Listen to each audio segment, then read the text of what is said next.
महादेव पुत्र गणेश, आज तुम महादेव पुत्री मनसा को उनसे प्रश्न पूछने से नहीं रोक सकते। पिताश्री से प्रश्न करना चाहती हैं आप दीदी? किस बारे में? अनुज गणेश, तुम बुद्धि की देवता हो, सर्वज्ञाता हो, और तुम मुझे से प्रश्न पूछ रहे हो। चंद्रधर सुरक्षित है, इसका यही एकमात्र अर्थ है। पिताश्री ने अपने ही पुत्री को दिया वचन भंग किया है। उन्होंने चंद्रधर की सहायता की है। पिताश्री ने अपना वचन भंग नहीं किया। इस बार उन्होंने चंद्रधर की रक्षा नहीं की।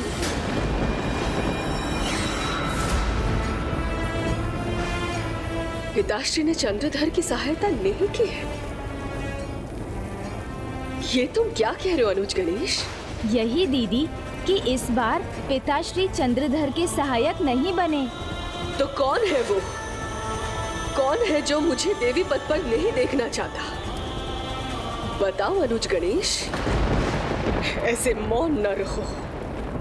नहीं दीदी, इस समस्त ब्रह्मांड में किसी ने उनकी सहायता नहीं की।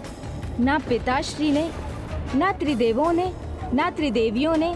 तो फिर ऐसी कौन सी शक्ति है?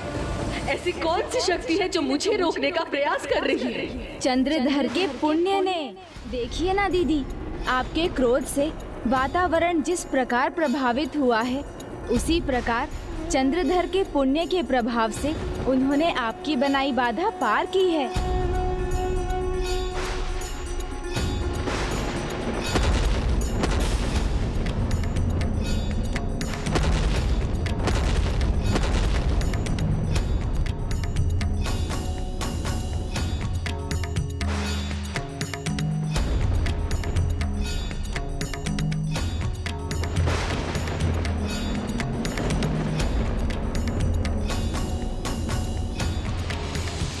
तपस्वी की रक्षा उसकी तपोशक्ति करती है, तो भक्त की रक्षा भक्ति से अर्जित पुण्य करता है।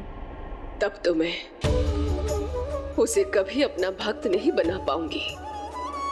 उसने इतने लंबे समय से पिताश्री की भक्ति की है अनुज।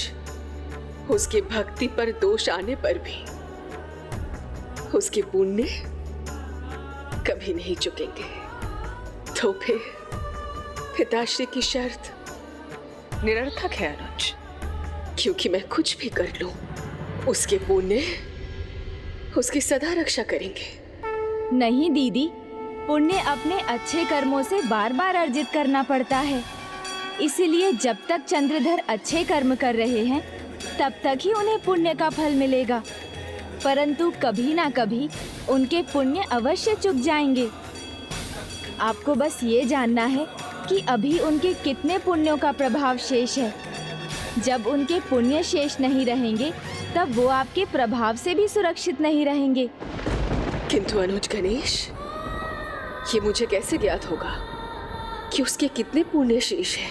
इसका लेखा जोखा रखने वाले तो एक ही हैं दीदी।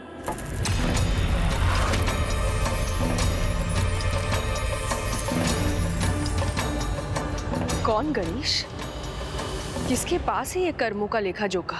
वही जो गुप्त रूप से सभी के पाप पुण्य का लेखा जोखा रखते हैं। ब्रह्मदेव की काया से जन्मे, यमपुरी में निवास करने वाले, धर्मराज जी के मुख्य सहायक श्री चित्रगुप्त।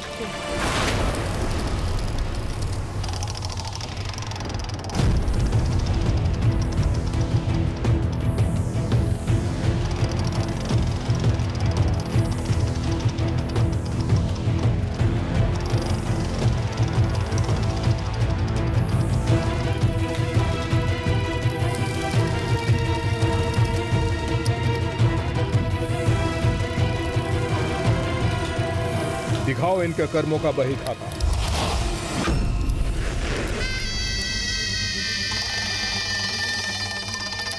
तो ये हैं इनके पुण्य स्वर्णिम अक्षरों में, और ये हैं इनके पाप काले रंग में।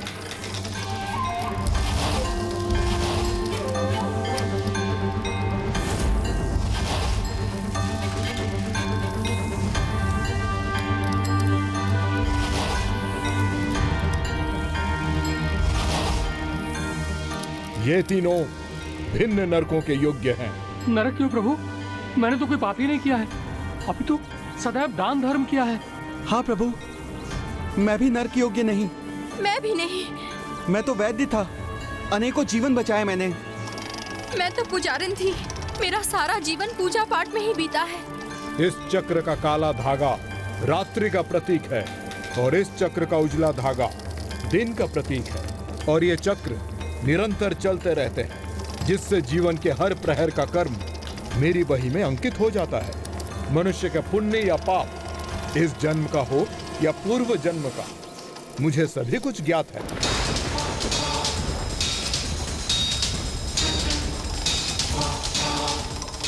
इस जीवन में तुमने कुछ दान धर्म करके कुछ पुण्य अर्जित किए हैं, परंतु अपने आनंद के लिए तुमने निर्दोष पक्षियों का आखेट भी किया है। तो ये पाप कैसे पुण्य को मिटा सकता है? इसीलिए तुम्हें गरुड़ पुराण के अनुसार कुंभीपाकम नर्क में जाना होगा, जहां तुम्हें खौलते हुए तेल की कढ़ाई में तले जाने का कष्ट सहन करना होगा।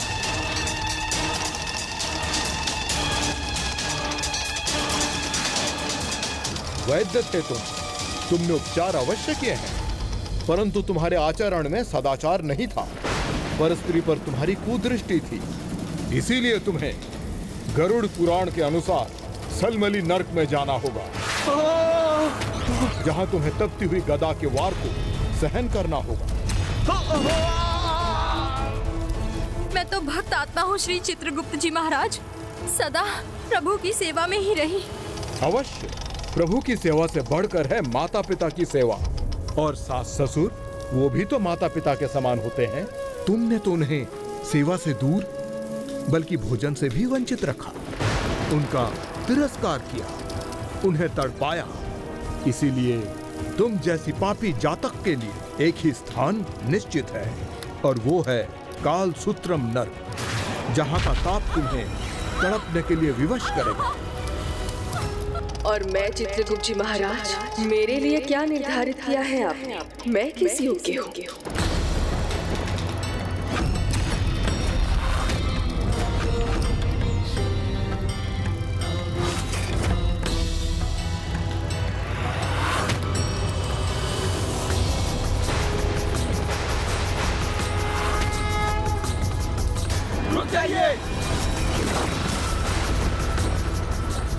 देवी मनसा,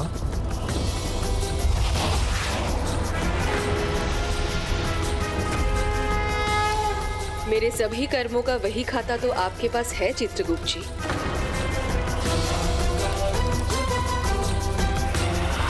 रुक जाओ।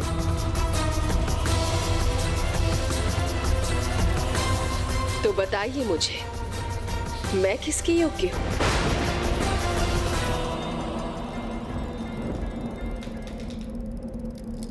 प्रणाम देवी, यमपुरी में आपका स्वागत है। स्वागत के योग्य हैं आप। जगत कल्याण के लिए इतने त्याग किए हैं आपने, इतने महान कार्य किए हैं आपने। आपका तो हर स्थान पर स्वागत होना चाहिए देवी मनसा। विनती है आपसे चित्रगुप्त जी, उपहास ना करें। मैं केवल शिव पुत्री मनसा हूं, कोई देवी नहीं। और ये उपाधि मुझे कभी भी प्राप्त होगी भी या नहीं, ये भी मुझे ज्ञात नहीं है। महान त्याग धर्म निभाने के बाद देवी तो क्या, आप पूजने के योग्य हैं। फिर भी ऐसा नहीं हुआ, क्योंकि चंद्रधर की भक्ति अहंकार और कट्टरता से दूषित अवश्य हुई है।